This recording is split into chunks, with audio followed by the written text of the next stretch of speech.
Hello students, today chapter is the old clock shop. पुरानी घड़ी की दुकान। It's Christmas eve and closing time for shop. Christmas के पहले की रात होती है और सभी शॉप्स के बंद होने का टाइम होता है। Ray's old clock shop is still open, लेकिन जो रे की पुरानी घड़ी की दुकान होती है वो अभी भी ओपन ही रहती है। Two shoppers call at this late hour. दो शॉपर्स रात के देर तक वहाँ पर आते हैं। Christmas eve had arrived. Christmas से पहले की रात आ चुकी है। As last minute shoppers were going home, जो कि लास्ट टाइम था, अब शॉपर्स अपने अपने घर पर जा रहे थे। A thick white sheet of snow lay over Salt Lake City USA.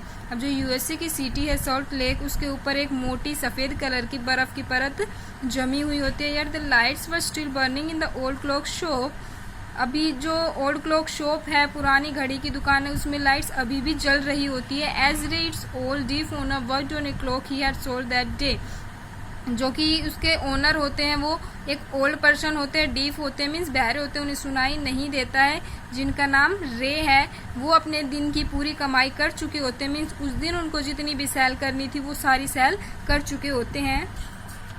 Having finished his work, Ray stood up and was on his way to back room when a cold rush of air from the front door hit the back of his neck. अपना काम finish करके जब रे खड़े हो जाते हैं और अपने जो भी उनकी शॉप है उसके पीछे ही एक रूम रहता है जिसमें वो रहते हैं, तो उसकी तरफ जाते हैं, लेकिन तब वो देखते हैं कि एक ठंडी हवा का झोंका दरवाजे से उनकी तरफ उनकी नेक के ऊपर हिट करता है, उनसे टकराता है। He turn to meet a last minute shopkeeper. वो सोचता है कि क्यों ना लास्ट मिनट जो अभी लास्ट में शॉपकीपर आया है उससे मिला जाए, इसलिए वो टर्न करते हैं। But his old wise eyes told him that this was not a shopper. लेकिन उनकी जो बूढ़ी आंखें, आई मीन जो एक्सपीरियंस है उनका, वो बताता है कि ये रियल में शॉपर्स नहीं है। ही सा टू मैन, वो दो आदमियों को देखता है।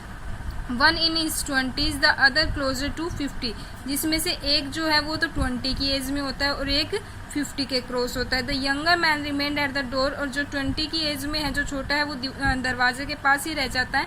The older man approach the counter with no sign of friendliness in his eyes, और जो ओल्डर मैन होता है वो दुकान के अंदर आता है गेट से और काउंटर के पास खड़ा हो जाता है, जिसकी आंखों में जरा सा भी कोई फ्रेंडलीनेस, कोई फ्रेंड जैसा साइन नहीं होता है। Ray was able to hide his growing fear as he slowly pushed a notepad and pencil across the counter. अब जो रे है वो अपना डर अपने अंदर छुपाते हैं, जो उनके अंदर डर हो रहा है कि ये शॉपर्स तो नहीं है, कोई और है, कुछ तो गड़बड़ है, ऐसा सोचकर वो अपने डर को अपने अंदर छुपाते हैं और धीरे से जो नोटपैड है और पेंसिल है वो काउंटर की तरफ पास कर देते हैं, क्योंकि वो बोल तो सकते नहीं थे, ना ही बोल तो सकते थे बट सुन नहीं सकते थे, इसलिए वो नोटपैड के थ्रू ही अपनी बातें शेयर किया करते थे। He smiled at the unfriendly face, then pointed to his ears and shook his hand from side to side. अब वो एक अनफ्रेंडली फेस की तरफ स्माइल करते हैं और अपने ईयर्स को पॉइंट आउट करके अपने सर को हिला के बताते हैं कि वो सुन नहीं सकते हैं। एक quick look of surprise change the man's face as he studied the notepad. अब जब वो आदमी उस नोटपैड को पढ़ता है तो उसके चेहरे पर एक अलग से सरप्राइज हो जाता है, वो हैरान हो जाता है। Then turn and said something to his friend, और टर्न होता है और अपने फ्रेंड को कुछ बोलता है। Ray use the chance to look closely at the man. अब रे को चांस मिल जाता है कि क्यों ना पास से, नज़दीक से उस आदमी की ओर देखा जाए। Paying attention to the shape of gun and a restless hand in the man's right coat pocket. अब वो देखता है कि उस आदमी ने अपने कोट की पॉकेट में हैंड डाला हुआ है, जो कि ऐसा लगता है कि जैसे उसने उस पॉकेट में गन वगैरह डाल रखी होगी, गन की शेप उसे नजर आती है। Anger bold with in him, अब उसके अंदर गुस्सा पैदा हो जाता है, उसे बहुत ज़्यादा गुस्सा आता है। But it was cap down by an inner voice that said be still, लेकिन वो शांत हो जाते हैं क्योंकि उनकी अंदर की आवाज़ उन्हें कहती है कि अभी कुछ नहीं करना चाहिए, अभी शांत रहना चाहिए। He wrote on the notepad may I help you, उन्होंने नोटपैड पे लिखा था कि क्या मैं आपकी कोई हेल्प कर सकता हूँ। For the first time the older man look directly at रे एंड स्माइल। अब जो ओल्डर मैन है वो पहले तो रे की तरफ देखता है और स्माइल करता है, क्रूल मोकिंग स्माइल मीन्स, लेकिन उनकी स्माइल कैसी होती है, कठोर मीन्स हास्यजनक होती है, मीन्स मजाक बनाने वाली। They both understood why he was there, why his friend remained at the door. अब दोनों ही समझ गए थे कि वो यहाँ पे क्यों आया है और उनका फ्रेंड बाहर क्यों खड़ा है। They looked like men who were down on their luck and were now ready to try something they would later be sorry about. वो उनको लग रहा था कि वो कुछ ऐसा करने जा रहे हैं जिनके लिए उन्हें बाद में सॉरी बोलना पड़े, उनका लक जो भी है उनकी वजह से उसे कुछ वो कभी कुछ ऐसा ना कर दे कि बाद में उन्हें पछतावा हो।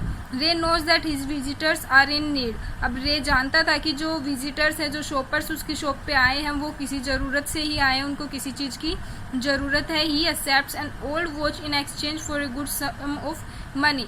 अब वो उनकी जो ओल्ड वॉच पुरानी घड़ी होती है उनके एक्सचेंज में उनको कुछ पैसे देते हैं। The message of peace and goodwill spread everywhere as the old clock chime merry Christmas. अब जो शांति का और अच्छाई का मैसेज है वो उस दिन मैरी क्रिसमस के दिन होता है, वो उनकी ओल्ड क्लॉक शॉप पे आते हैं, एक अच्छा मैसेज देते हैं, तो इस तरह से ये अच्छाई का मैसेज सब जगह फैल जाता है। The clock ticked on. अब घड़ी की जो टिक टिक की आवाज़ होती है सिर्फ वही सुनाई देती है। रे काल्मली रोट अनदर मैसेज। और जो रे है वो शांति से दूसरा मैसेज लिखता है आराम से। Have you come to pick up a clock और ए वॉच। वो लिखता है कि क्या आप यहाँ पे दीवार घड़ी लेने आए हो या फिर हाथ की घड़ी लेने आए हो, मीन्स कलाई घड़ी। Then he pointed to the lone board filled with the hanging clocks. अब जो शॉपर उसकी शॉप पे आता है वो लोन बोर्ड की तरफ पॉइंट आउट करता है जो कि पूरा घड़ी से भरा हुआ होता है। लोन बोर्ड मीन्स ऐसा बोर्ड जिस पे घड़ी ली जाती है और उसके बदले में एक्सचेंज में कुछ अमाउंट दिया जाता है। Pocket watches. He was not a pawn broker. अब वो एक साहूकार नहीं होता है जो चीज़ों को गिरवी रखता है और उसके बदले में अमाउंट देता है। But at the same time could not say no to the needy people. लेकिन वो ज़रूरतमंद लोगों को मना नहीं कर सकते हैं। Who place their old watches और clocks before him for anything they could get. इसलिए वो एक जरिए लोगों की हेल्प करते हैं कि उनकी पुरानी घड़ी क्लॉक वगैरह को अपने पास रख लेते हैं ताकि उसके बदले में वो उनको कुछ दे सके। He loan more than he should. वो उतना उधार दे देते हैं उनको, उनके मीन्स उनकी जो वॉच है उसके बदले में इतना अमाउंट दे देते हैं जितना उसका अमाउंट होता भी नहीं है। They would be there when the owner wanted them back at the same price he had paid with no interest। अब उसमें एक कंडीशन ये भी थी कि जो ओनर चाहता था कि वो उनको वापस लेने आए तब उनको सिर्फ अमाउंट दे, उन्हें उस पे किसी भी तरह का कोई ब्याज वगैरह नहीं चाहिए था। Then the older man seem to feel a little easier, took out his hand from his pocket and quickly looked at the watch on his wrist। अब जो ओल्डर मैन होता है उसको थोड़ा आराम फील होता है और ऐसा लगता है कि जैसे वो अपनी पॉकेट में हाथ डालता है और अपनी वॉच निकालता है। How much will you give me for this, the man wrote. अब वो आदमी लिखता है कि आप मुझे इस घड़ी के बदले में कितना दोगे। रे noticed a little shame in the grey eyes looking at him. अब उनको देखते हुए रे को थोड़ी सी शर्म महसूस होती है क्योंकि उन्होंने उसके बारे में कुछ और समझा था। The watch was nothing special and yet had great power. अब जो उनकी घड़ी थी वो कुछ ज़्यादा स्पेशल नहीं थी लेकिन फिर भी उसमें कुछ तो पावर थी। It was something to exchange. इसमें कुछ था कि हाँ एक्सचेंज किया जा सके। A way out of bad situation, कुछ बैड सिचुएशन से बाहर निकालने के लिए। Knowing that great need had brought the man to his shop in the first place, Ray ask how much do you need for it. अब उनको पता था कि उसको ज़रूरत है और इसी ज़रूरत के कारण वो उनकी शॉप पर आया है पहली बार। रे ask how much do you need for it. अब रे उनसे पूछते हैं कि आपको इसके लिए कितना अमाउंट चाहिए। The reply came back on the note pad what ever its worth. अब उस पे नोट पैड पर रिप्लाई आता है कि जितनी भी इसकी कीमत है उतना मुझे दे दीजिए। Ray reached into his cash box, pulled out a $50 note and passed it into the man's hand. अब जो रे है वो अपने कैश बॉक्स के पास जाते हैं, मीन जिसमें कैश रखते हैं, और उसमें से $50 निकाल के लेके आते हैं और उस आदमी के हाथ में पास कर देते हैं। एज दे शुक हैंड्स, अब जैसे ही वो हाथ हिलाते हैं, Ray looked into the man's eyes. Ray जो है वो उस आदमी की आंखों में देखता है। दे सीम टू से थैंक यू, और ऐसा लगता है जैसे कि वो उन्हें थैंक्स कहना चाहते हो। They both new the watch was not worth that much. अब दोनों ही जानते थे कि इस घड़ी की कीमत इतनी तो नहीं है। Before turning to leave the man wrote I will be back to pick it up as soon as I can, merry Christmas. अब जब वो आदमी वहाँ से जाता है लेकिन उससे पहले वो क्या लिख के जाता है नोट पैड पे कि मैं यहाँ पर वापस जरूर आऊँगा, जितना जल्दी हो सके अपनी घड़ी को लेके जाऊँगा और आपका अमाउंट रिटर्न कर दूंगा, और विश करता है merry Christmas. The little story ended on the half hour with the clock striking all together. अब जैसे घड़ियाँ एक तरह से उनकी नीडल्स आपस में टकराती है तो ये स्टोरी हाफ एन आवर में खत्म हो जाती है। The time pieces which had been looking on silently all the while.